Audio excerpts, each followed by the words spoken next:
right, welcome back. We're here another Saturday on the Watchdogs on our Black Media. Yeah. What's going on your way to Radical? I'm doing what I do best, being around. Oh, I saw your post too. What inspired that post that said somebody said if you want to make a change, run for office. Well, honestly, I've been considering it with the current state of what's going on. Because not only I'm gonna say I'll think about it. It's an emotion and in the works of me thinking about it. But I definitely will be putting up a list of candidates who not to vote for and who need to be voted out. Well, all right. Well, let's I always say go for it. And I think we need people who are doing it for the right reasons, and I know you would be doing it for the right reasons, which a lot of people unfortunately don't do it for the right reasons. But that's all good, Karma is a thing, and God will take care of them. But that's that. But we don't know where Chandra is. We don't know where Chandra is. But our topic this week, you want me to play the video first, or do you want to talk about the topic, or how do you want to kind of handle that? Play the video first. Okay. All right. On segregation. This is my take on segregation. They didn't desegregate for the betterment of Black people. They realized that, look, Black people have been creating communities, economies. They've been functioning with the scraps we gave them, and they've been thriving. We made small, isolated economies all across America with just Black people. $1 circulated 100 times throughout that community before it even left. We had our own surgeons, doctors, grocery stores, farmers, car salesmen, car mechanics, everything to run a functional society, a small town, a small city, without any help until they came and burned it down and killed hundreds of people in the process. So they was like, you know what? The fact that they can do all this without us, let's end segregation and then ease them into a better education system where they got a little bit more resources. Then they can come work for us. Make us more money. We can get the biggest and brightest Black minds out there to come work for us. We can pay them a little bit more, not as much as we'll pay with white people, but we'll pay them a little bit more money. That's pretty much all it was. To profit off of Black people once again. That's literally all it was for desegregation. Wow, that is an interesting perspective. Well, Robert, I asked you this question around the time after we first met, because I asked a lot of people this question to engage their thought process and how they actually think. And I always ask, do you think that Black people would have been farther along if we had never integrated? And honestly, I felt like, of course, we had to deal with like Tulsa, Oklahoma, where they burned it to the ground because they felt like they got too much power. The people were free. They were doing this, that, and third. But I feel like ultimately, if we had never integrated, we would be quite farther along, because if we go back to the early 1900s, all of the inventions that we enjoy today came out of Black people who were given scraps and made marvels. And for you people who don't know, the air conditioning that you enjoy, yes, that was Black person. Them stoplights people still run to this day, that was Black people. Indoor plumbing, we got tired of going out the door to the bathroom. Indoor plumbing, yes, indoor plumbing came from us. So, but it's interesting you say that, and I'll use this as a starting example. I saw a documentary. I forgot the name of it, but it talked about the rice, agricultural rice, right? And like countries like Haiti and other small countries where rice was booming, it was their economy, and they were known for rice. And then, of course, the America that we know, the United States of America, and its pale brothers that founded it, took the land of the natives. We'll just use that. They then discovered this product called rice and brought it over here, created this machinery, and just like other things, colonized it, right? It's ours. We created it. And now the countries that they took it from, the agricultural rice from, They can't mass produce it. They can't compete. And so now their economies flatline, and then they struggle. It's the same playbook over and over and over again, where our pale friends who are males tend to find this idea, like what they're doing in Ukraine right now. We found these minerals, and we're going to find a way to colonize that particular commodity and make use of it, and we'll make money off it. Never mind whether they thrive or not. It's the same thing like you talked about. We'll use Black folks as our slaves, as our concubines, and we'll do what we want with them. And again, it all goes back to this one word called economy. And I just find it so interesting that we keep seeing history repeat itself. It's like the wolf with a different shade of gray on. You are absolutely correct, because what people fail to realize is that post-slavery, they viewed the coastal lands as useless because it was wet and it was marshland, and they couldn't figure out what to do with it. But when Black people moved out there, they grew rice, they grew long-haired cotton. Yeah, because most of what was grown was short-haired cotton. The long-haired cotton grew out there. And once we proved that the land was actually useful, they came in and they took it because, now they want the waterfront property. They want this land because now, it's useful because we showed them how to use it. Yeah, go ahead. But like I tell people, the funniest aspect always of it is it's not just us. I watched another video where I cannot think of off the top of my head what they called it, but out west, when the Great Dust Bowl happened during that era, the Native Americans warned them that this was not farmland, and it was the reason they chose not to farm it was because the land was not suitable for farming. But the people did not listen. So they plowed it up and this, that, and the third. And they found out that they FAFO'd and found out what really happened.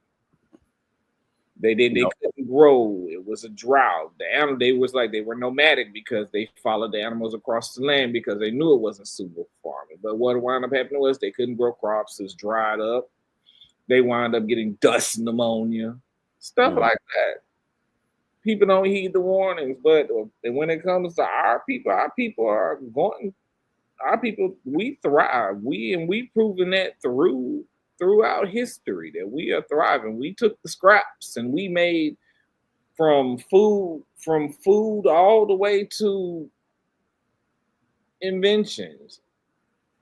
Even though I don't eat them chitterlings today, that's what I ate. Yeah. That was one of the staple crops. That was one of the staple foods that we love to eat because we figured out how to maximize the best out of what we had, the feet, the tail, stuff that they wouldn't eat. Now look at us today. That's a delicacy. Do you know how hard it is to get chitlins now? Listen, I'm good on that. Now I will eat me a good old oxtail or something, but I draw a line somewhere. Oh, but I genuinely people forget. And also one thing that I want people to realize, we don't even like to learn about our history. Right. I remember in college, I took two. It was I had a Black professor for both of them, and I took African American studies. I took both parts because I love history. Because if you don't know where you come from, then you don't know where you're going. And I can remember the first course that I took. It was the palm-colored people outnumber the Black people. That's interesting. Like 2-1. But when I went back and I took the second course, I was the only Black person in there, and I was not surprised. We are a study, is what we are. They will come and study us, learn about us, to learn how to continue to try and overrule us. We don't I feel like we don't personally care. I feel like we don't. I ain't gonna say that we don't want to progress, but in the same aspect, you gotta want to get out of the situation that you're in to move forward. Well, I think that's a study in itself. I think, what I notice based on what I can see now is that you have different layers. It's like a layered cake. you have different layers of people. And then when you drill that down to cultural, let's just say black folk, you got different layers of black folk. And within those layers, you got different shades of gray, right? Different shades. So you got all of that. It's very complex, is what I'm saying. But if we just take income level, for example, and so what I'm saying is we carry multiple identities, not multiple, what am I saying? Personalities, multiple identities. So if you drill it down to income level, let's do that. Then that's where I think we see a lot of, again, economics, where we start seeing a lot of differences, right? So you do have those of us who just want to wake up and go get a check, and that's fine, and will be oblivious to the power dynamics that are going on within that structural piece that they're working in. Then you got folks who, we'll just say middle class, who get it but don't want to shake the apple cart because things are fine, and why would I'm able to pay my bills, right? And then you got those who are in the middle class and like, no, I'm gonna shake the apple cart because I want to see a difference. Then you got the affluents that want to do something but too scary. Then you got the affluents who have made it, right? And they get it, but why would I bother when I'm doing well? So I think, somewhere there got to be a common concern where whatever extreme you're on, we've got to meet in the middle and say, yeah, I understand that you may not have and you may have, but we've all got to understand that if we go backwards, the detriment of that, like think about some of the movies we've watched where it was around Civil War and the freedmen and all of that, like nobody had much of anything other than their freedom. And so I think a lot of times what I'm trying to say, I guess what I'm getting to is we allow this thing called economics to put us on this pedestal of arrival when if we remove the economics, we're still on the same baseball field. That's very true. Because economically, money separates the ideology of what people actually want to be. Because I can genuinely say I know people who are very content with they start at a level and they're content with staying at that level. They don't want to advance. They don't seek out to be better than what they are. They don't seek to be better than what their parents and their grandparents have done. They are stuck in an endless cycle and nobody wants to advance. Funny note, my children, and I want to say children are very aware. It is interesting to me. Montgomery Landing. So apparently SCAD is supposed to be trying to buy that. And so for our viewers that are not local, what does that kind of explain what you're saying? You're talking about a low income housing authority location and a local urban university. Yeah, it's a very local urban area. Most people there are either at poverty line, right above it, or below it. So of course, everybody knows about the huge non-profit giant in the city of Savannah that is buying up all the property, and they get because it's a non-profit, they get their 501, their 503 status, and they don't have to pay taxes on it. So they're trying to basically gentrify the area, and the kids are aware of it. And that was the most interesting. They was having a whole topic of conversation amongst themselves about why do they want to come over here and bother what we have. Wow. And I was like, that's concerning that y'all are between the ages of 11 and 14, and y'all are very much aware of y'all are starting to be very much aware of what's going on around y'all. But then I also have to realize that area, that neighborhood is terrible. I mean, I love my kids, I love them, but everybody else, when I tell them where I drive from, they give me that face like, you really, yeah, baby, I do. Right. And I have a time every day over there with them. But, well, I think I'm glad that they're tuned in. I think that's important. And I'm not, when I say this, I hope people don't get upset, but I wonder how many of the people in that community voted who were voting age. And that's what people got to understand. That's one of the common factors that we do have as a tool, not a weapon, because I'm so sick of black folk who use voting as a weapon. It's not that, it's a tool to seek changes through policy, and people got to realize, and I can speak on that area because, again, I ran for city council in that area.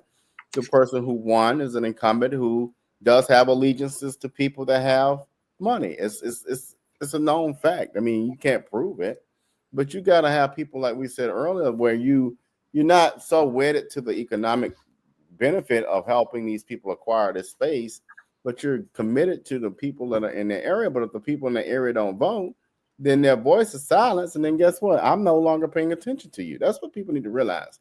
When you when you look at the numbers, and I can pull those numbers if people are interested on this show tonight, I can show you and drill down to what precincts voted, to what percentage, right? And we're not at voting level, but when you get to our lower income communities in the black spaces, we don't tend to vote, and then we turn around and wonder why these things happen. It's because when I see a particular, if I'm an incumbent, this is not how I operate, but this is the majority of the rule of thumb. If I know this particular precinct is not going to vote at a serious level, I don't even pay them attention, right? That's just kind of how people operate. I think that's wrong, but people got to realize, that this thing does trickle down and impact the entire community, all the way down to children, as you just mentioned. But I'm gonna say also, to add to what you're saying when it comes to that, you gotta think voting is mainly a popularity contest. And when you have, like you said, an incumbent who is, people feel, especially when people don't dive into what's really going on into their community, they don't know, they don't really care about it until the bad things happen, and then they're looking at, why is this happening? That's because you went with the popular vote. Because I'll say it like this: the younger generation is different, but the older folks, if they know them and they feel like they ain't been doing, they don't feel like they done nothing wrong, they gonna continue to vote for them. This new person that's coming in is strange, they don't know them, and that's how they gonna vote. And it's been like that for the longest period of time, and it's gonna stay like that until, like I tell people, until all the boomers are dead, things ain't gonna change. Yeah, unfortunately, and I think and I don't know. I just don't know what to get people to understand, because the thing that gets me too, and this is just not an age specific issue. This is I need y'all to do some research and be for real about what's going on around you, because part of the issue too. Again, let's take that. Remember, I said earlier we're gonna drill down on income. I want to drill down now on age. Now you get to what I mean by that. You get to black elders in the community. And what I mean by elders, let's say people who are 60 and above, right? Who believe because this person is black and they sound proficiently well and they can say the SAT words, and they come to your baby shower and your granddaughter's christening, that you just think they're doing the best thing in the world. My dad used to do stuff like that. Oh, they're good. No, they're not good. Just because they don't create problems and agitation, you ought to be concerned about that. A person in public spaces and leadership that does not agitate concerns me, because what that tells me is somewhere, somehow, you either are not getting the issues, don't care about the issues, or somehow have been disciplined in a way that you don't want to raise any stink, and that's concerning. And you use the city of Savannah as an example. It's disturbing to me that you only have had in the last couple of years 2 to 3 people that will raise questions on issues in a city where liquor licenses are disproportionately awarded to white businesses, while black businesses are left out not to thrive.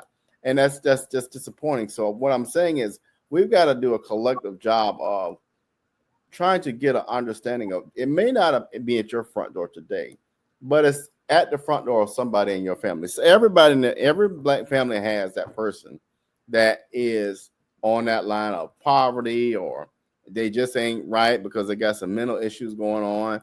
They're struggling because they're trying to work and don't have the privileges that the others have. And so we all got in our family. It's just how do we be conscious enough to turn our back on the people in our family just for our own benefit, because it's not at our front door. You're absolutely right. And as far as, like I said, our community, I love our community because, like I said, we strive and we are resilient, and we overcome anything that is put within us. But you're absolutely correct that people have to be more involved, more informed, and they have to do their own research. But then you got to realize that even at the level of conversation that we are having right now, a lot of people could not come in and engage at this level of conversation. You know, a level of conversation that they actually like, love and hip hop. Foolishness. housewives. And I hate to say it, but if it's not flashy and it's not noisy, if this is a very calm tone that we're speaking in, it's not, Right. it's not giving, as I said, it's not giving what it's supposed to give. Well, right. So they don't become interested in it. So what Rhonda, so actually what needs to happen is there has to be the few. It's always the few. It has to be the few that they know, they trust, who are willing to be a part of it, engage, and go out and get the information and go back and translate it in a way that others will be engaged and understand, like, okay, this is happening, this is bad. Yeah. And that's will that few ever, I often think about that. Will we ever see the Martin and Jesse and Abernathy and all them again? I don't think so. I think what that now looks like is we all carry a piece of that. And if we don't come together and build that bigger puzzle, will we ever get that progression that we need to get done? But give me one moment. We're going to step away for a quick message.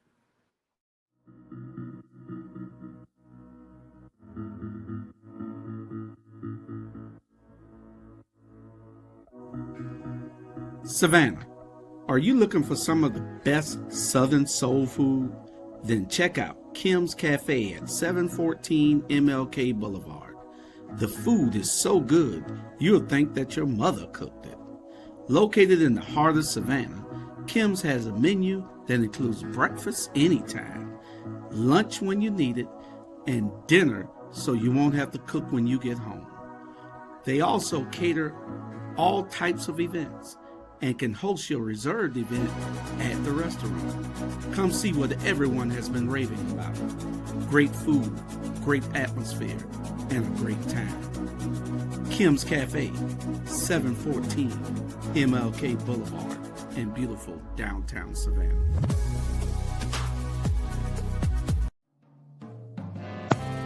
Need your garments cleaned with care and with a professional touch?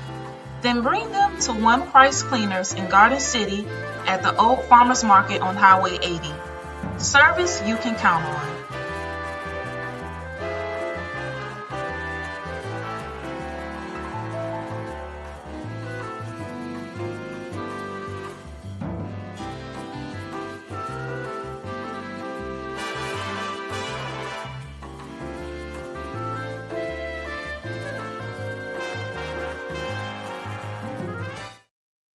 All right, we're back. And before I play this next clip, I want to remind all of our viewers around the world that you can download Hot 2100 Savannah. It's an app. You can have it on your phone and listen to all of the radio shows, the music. It's nonstop and it's around the world. Hot 2100 Savannah. Go ahead and download that app right now. But a lot of people didn't know this, but this whole idea of the 40 acres and a mule, we want to kind of extend the conversation we started with. But I thought about 40 acres and a mule, and a lot of people don't realize that it actually happened. That conversation actually happened right here in the city of Savannah, and has a strong connection. So I want to play this, and let's just kind of add to what you were saying earlier when we started the conversation. Following the Civil War and the start of Reconstruction, offered African Americans in the South hope for equality. It also offered the possibility of owning land. Within months, African Americans would be betrayed by a harsh reality. You probably heard the phrase 40 acres and a mule. Here's what happened. In January 1865, a meeting in Savannah, Georgia, between Union military leader General William Tecumseh Sherman and a group of 20 black ministers resulted in a plan to redistribute confiscated and abandoned Confederate land from South Carolina to Florida. They called the land Sherman's Reserve. Newly freed slaves would be allocated 40 acres of land along with a mule. The phrase, which became well known even then, spread quickly. The plan had the potential to revolutionize race relations in the South and the economic future of the African American community. The significance about formerly enslaved being given the land that they had actually worked was that they would be able to generate wealth as well as create wealth generationally.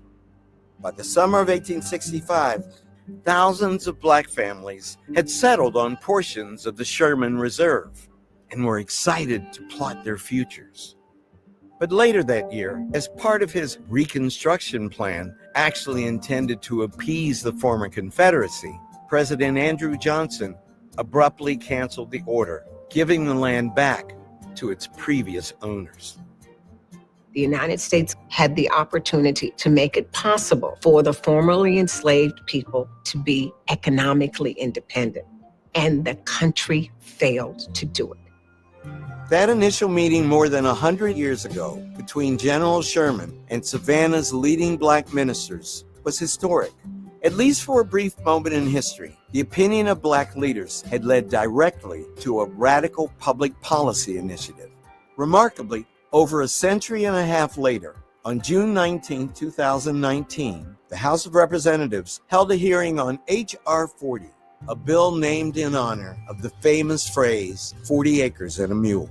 The bill would establish a commission to study the concept of reparations for slavery and Jim Crow segregation, including the merits of a formal apology by the United States government.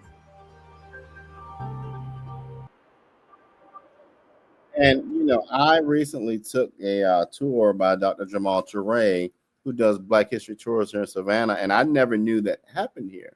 I'm not a big history person, so that's not surprising to me, but what are your thoughts about that? I mean, this is startling. Again, we're in this cycle of repeating history.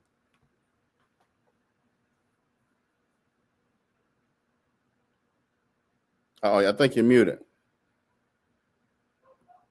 General William T. Sherman, at the end of his march to the sea, which he started in Atlanta and he wound up somewhere around in Savannah.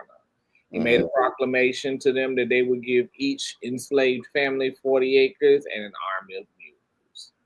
That's where the terminology came from. But as we all know, that was originally the land that was confiscated by the Union to punish the South. But as we all know, that after the Civil War and Reconstruction began, they returned all land to its original owners. Now, when it comes to 40 acres and a mule, they weren't. They should have felt like they wasn't gonna give it to us. After all we hadn't been through, that we wasn't gonna give it to, that they wasn't gonna give it to us.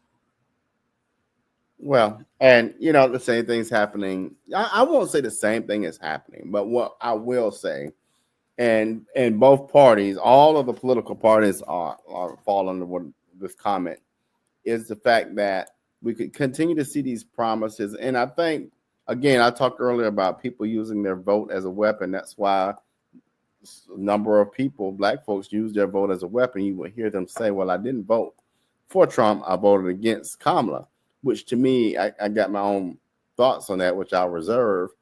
But that's clear indication that people are tired of getting lip service about things that continue not to happen. And I think, I wonder, will it get worse with this mysterious finding of money? You see all of this money with the Dawgz committee. I don't know how real it is yet. I don't know how much I want to, put value into that. But you got the nerve to tell me, even with Ukraine, we're giving Ukraine all of this money, and yet you still have not addressed the issue of black hazing. You've hazed black people for however many years and continue to do so in different ways. And so I struggle with the whole fact of how do we make sense of all of this going on at one time? And with the chaotic, whether you like the current administration or not, you got that layer of chaos. So it's a lot to digest for folks. That man is stupid. The rich man is stupider. You know how you just meet people. You know how you just meet people who you just hate to hear them speak. I hate every time he get in front of a microphone in public because he fumble and bumble over his words and he sounds idiotic. That man is not a genius. That man is stupid. That man is able to hire people to do his work for him. If he had to go in the lab and cook up something, he couldn't cook up crack. Well, if they told him to cook up crack, he wouldn't be able to do it. He's the Ronald McDonald of the show. He's the Wendy's of the, he's the face of the foolishness. And then here's the thing, and it goes back to what I said earlier about people in those spaces. When you're willing to let economics, money drive you. That's what I think we're seeing a lot of right now. If I drop this on you, we need you to go do X, Y, and Z. So, you know, I find it quite weird that a whole civilian has as much power as Elon Musk. And mind you, didn't we have a problem with the last South African called Obama? Oh wait, he wasn't from South Africa. He was so I'm confused. What people fail to realize, and I'm going to say this so you can understand, that Trump made why name is call his name? The Orange Pumpkin made a Faustian deal. And most people, if you don't know what a Faustian deal is a deal made between the devil and the contractor. Yeah. That deal that said, hey, I want you to give me X, so I want you to put as much money as you feel like you have to put me into this place. And once I get into this place, I'm going to give you your money back through government contracts. Yeah. He did the exact same thing with the dictator from Egypt during his first term, and they investigated for him. You can look it up. That man gave him $10 million up out of the Egyptians' vault, and somehow he got the money to Trump. And then Trump turned around and gave that man like 40, like almost like 100 million. It was a huge sum, millions of dollars more than what he gave him in aid. The Faust, like I said, the Faustian deal. People have to realize that especially with some of these politicians, and even within the city of Savannah, local politics is worse. Look at the mayor. Look at the mayor in South Fulton. He's a slow person. Man, leave that man alone. That man is hilarious. I like him. He said, y'all ain't gonna talk to me in this meeting like this. But that me was, if you're wrong and you know you're wrong, shut up. You got in the meeting, and I'm just appalled. That on MLK birthday, we would just sit here and denigrate black people. And that lady raided him right to the field. Said, no, baby, you stole, girl. Like, get yourself together. Grab your edges and hold on tight. When I tell you that situation, I found hilarious.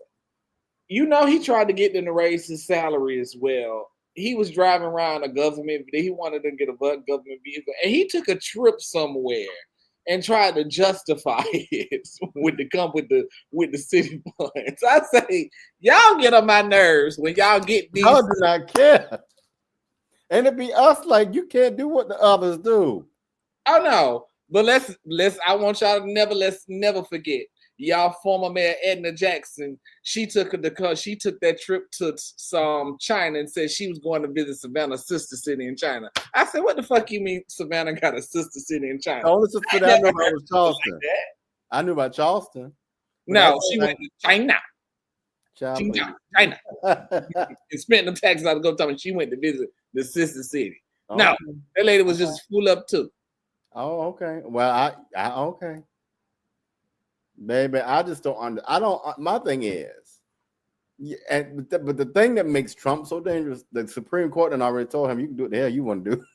No, they didn't. You must have heard today that where the firing of the inspector, I can't call off the top of my head, but he fired the inspector general of the special counsel. Mm-hmm. So he took it to the Supreme Court. And the Supreme Court did not side with Trump for the first time ever. They said no. Temporarily, they have sided with that man that he could not fire him, and he is back in his job. Wow. It's going to be, at least for these 2 years, we got to get these Senate. If the Democrats don't win all of them House seats, I'm just going to lose my brains. It's not even 2 years. If Florida, and I think it's one of those Midwestern states, they have 3 special elections coming up in March, where from the 3 Republicans that Trump took out of Mitch McConnell, Mitch said he giving it up in 2026. We automatically know we got Georgia. I want y'all to know, people in Georgia. I want y'all to know, everybody want Brian Kemp gonna try and run for senator, just so you will. Don't put him in. Maybe the rumor mill is Marjorie Taylor Greene might do it. Oh no, Brian Kemp.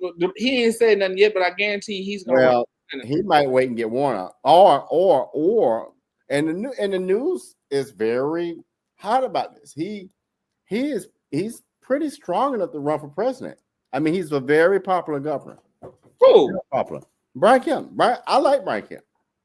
I like Brian. Don't get me wrong. I like Brian Kemp. I think Brian Kemp is one of those Republicans who are reasonable and in the middle. So I can see him running on as a presidential ticket. I mean, he's real likable. No, I'm gonna say he real weak because he let that man talk about his wife and he still supported him. Baby, that's just the way he should have backhanded him. Listen, when you got bigger aspirations like that, you let that ride. That don't mean I got to have dinner with you, but you let that stuff ride. And that's one of the things I think, I'm not saying he won't run for Senate, but I think if your numbers look good enough for you to run for, because you got to think about it. People for outside of Trump, he's an outlier. People can deal with a moderate more than they can deal with a far left or a far right. And Brian Kemp offers you a steady, it's like, think about this. You get off the roller coaster at Six Flags and it took you all left, way and right. You just want to get on that little soft ride that's going to just give you your enjoyment. And I think Brian Kemp is that soft ride. So I wouldn't put it past him, but I think he got some bigger fish to fry. You really think Georgia would vote for the bleach blonde, bad built butch body? I'll put it to you like this. If she runs, they're gonna have to put a lot of money into it. There's no amount of money. I don't know. Because let me tell you something. I've been listening to them people and the money. The richest, one of the wealthiest districts in Georgia, which is that Roswell, Alpharetta area. Them people is giving Rick trouble, right? They're giving him trouble, yeah. Hockey sticks right now at that town hall. Have you seen that? And they was asking him direct. They called the orange pumpkin a megalomaniac. And what there's like, what do you plan to do about it? And I did that. He did the political dance around the question, and they said, "No, we not accepting no political answer right now. What do you plan to do?" And they is giving him trouble. But one or two things will happen. And see, this is where Republicans are strategic. One or two things will happen. Either the people in the party, and if either the Georgia GOP will find somebody to run against him in the primary, or Trump will put somebody against him. If he plays either side of that aisle, which he is going to eventually have to, he's going to have a primary person. That's all that's going to happen there. See, they're very strategic about, okay, if we don't see any use for you, we'll get rid of you. And that's what I think happened. Matter of fact, I'll give you a great example of that. Same thing kind of happened with Purdue, but not as bad. But if Trump loses faith in him, like if he doesn't back up Trump's agenda, Trump will definitely. And here's a secret weapon people seem not to remember: Elon Musk is willing to put every damn dollar on the line to get what he wants. Elon ain't got no money. Elon going broke. Shit. Okay. You have to remember that when China released DeepSeek AI, the stock exchange lost $1 trillion worth of wealth in a matter of like an hour across the day. Well, I say across the day, they lost $1 trillion worth of wealth out of the stock market. Mm-hmm. That's only hyperinflated wealth for what they feel like he's worth. When you have too many people against him and people see, oh, his stock is dropping, because you got to think he bought Twitter for $44 billion. Twitter is now worth $9 billion. Tesla stock has been plummeting recently. He doesn't have the funds. He needs government contracts right now to say, oh, he's doing this to inflate his wealth. He doesn't have the money to continue spending that type of. Can you imagine having to spend millions of dollars behind? We're not gonna say all of the 217. We're gonna say 100. So if he has to spend at least 200 more million over the course of the next 2 years, do you really think he's gonna spend 200 million over the next course of 2 years? No. It depends. The wealth is he doesn't have the wealth to do it. It depends. I don't put nothing past these jokers. I just don't. The fact that he has access as he does as a civilian is quite interesting. But we're gonna see. We're gonna step away from a break for a little break, and then we'll come back, have a kind of close it up, and get on out of here. We'll be right back.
Savannah, are you looking for some of the best Southern soul food? Then check out Kim's Cafe at 714 MLK Boulevard. The food is so good, you'll think that your mother cooked it. Located in the heart of Savannah, Kim's has a menu that includes breakfast anytime, lunch when you need it, and dinner so you won't have to cook when you get home. They also cater all types of events and can host your reserved event at the restaurant. Come see what everyone has been raving about. Great food, great atmosphere, and a great time. Kim's Cafe, 714 MLK Boulevard in beautiful downtown Savannah.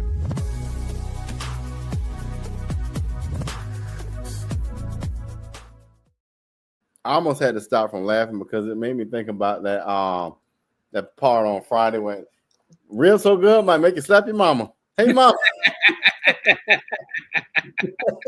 Hey, Willie. But what are your closing thoughts for the week? And we're going to get on out of here. We closing. Yeah, we're going to close on that. You know what I always say, the 92%, you know, the conversation of the 92% and the 78% is sitting back.